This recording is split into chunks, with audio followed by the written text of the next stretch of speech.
Hello दोस्तों, आज हम सब पढ़ेंगे परिवार नियोजन की विधियां या उपाय।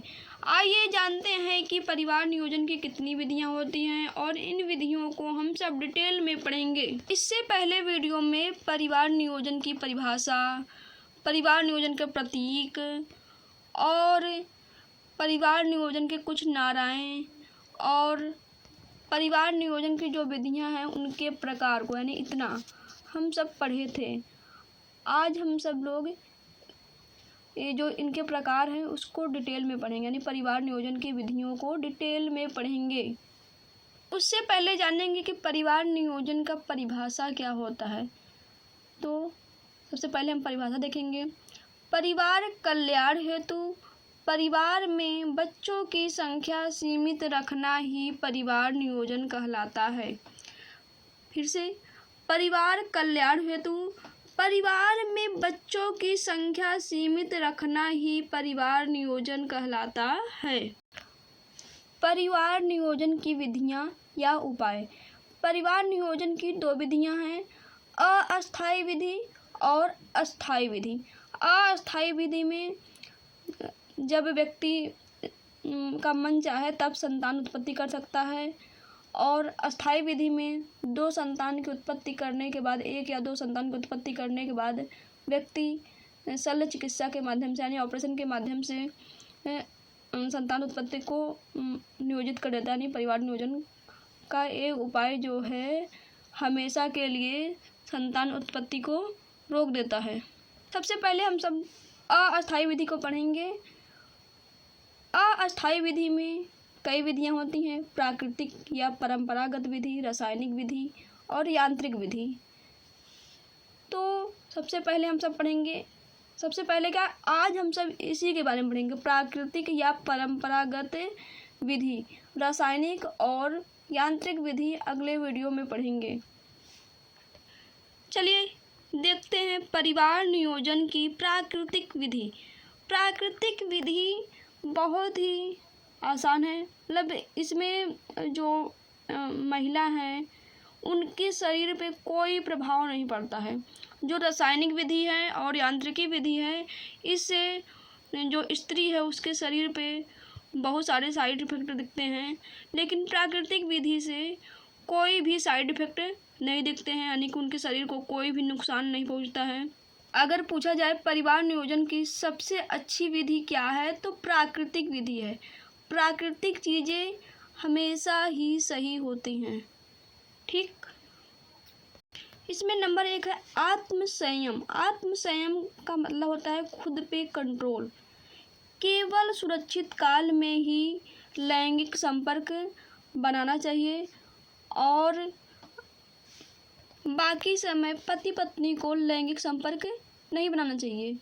सुरक्षित काल का मतलब कि यानी कि जो मेंस्ट्रुअल साइकिल आने के बाद, मेंस्ट्रुअल साइकिल यानी कि पीरियड आया तो उसके 4 दिन तक लैंगिक संपर्क नहीं बनाना है, 5 से 13 दिन तक।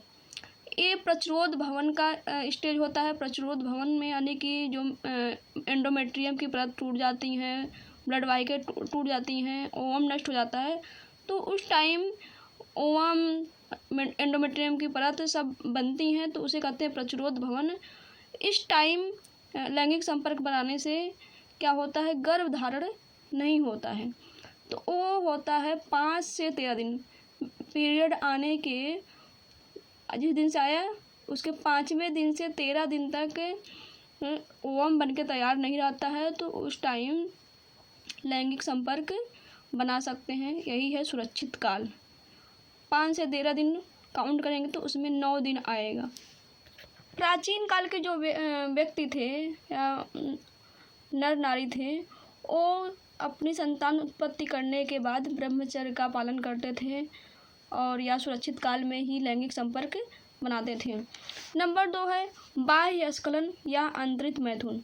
मैथुन क्रिया के समय वीर्य स्खलन से ठीक पहले पुरुष को अपना लिंग स्त्री की योनि से बाहर निकाल लेना ही बाह्य स्खलन कहलाता है।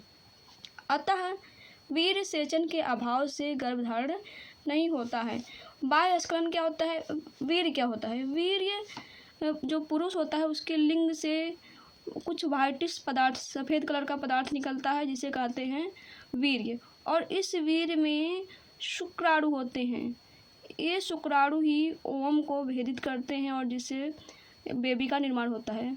तो इस वीर्य को स्त्री के योनि में गिरने से पहले ही जब पुरुष अपने लिंग को स्त्री की योनि से निकाल लेता है और जब पुरुष अपने लिंग को स्त्री की योनि से निकाल लेगा तो जो वीर्य होगा बाहर गिरेगा, और जब बाहर गिरेगा तो इस क्रिया को बाह्य स्खलन कहेंगे।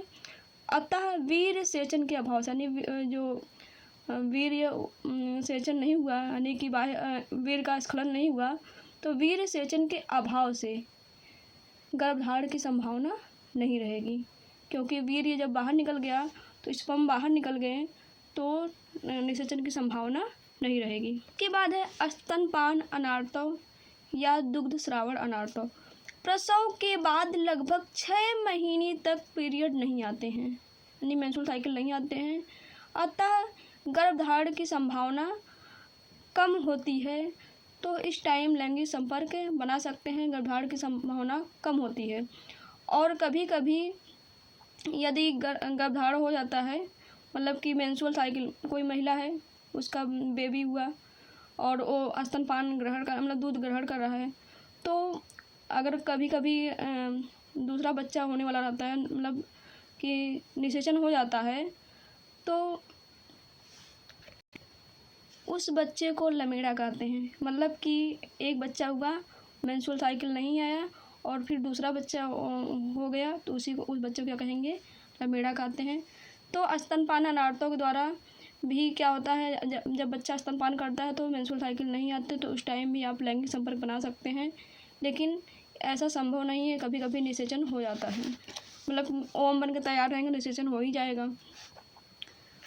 आत्मसंयम और बाह्य स्खलन, ये समझ में आ गया ना। आत्मसंयम में केवल सुरक्षित काल में लैंगिक संपर्क बनाते हैं। बाह्य स्खलन में जो वीर होते हैं बाहर स्खलित करते हैं।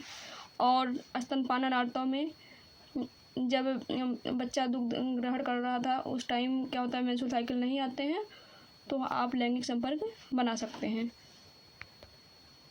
वीडियो कैसा लगा है कमेंट करके ज़रूर बताइए और स्क्रीनशॉट ले लीजिए। यदि चैनल पे नए हों तो चैनल को सब्सक्राइब कीजिए, वीडियो को लाइक कीजिए, शेयर कीजिए।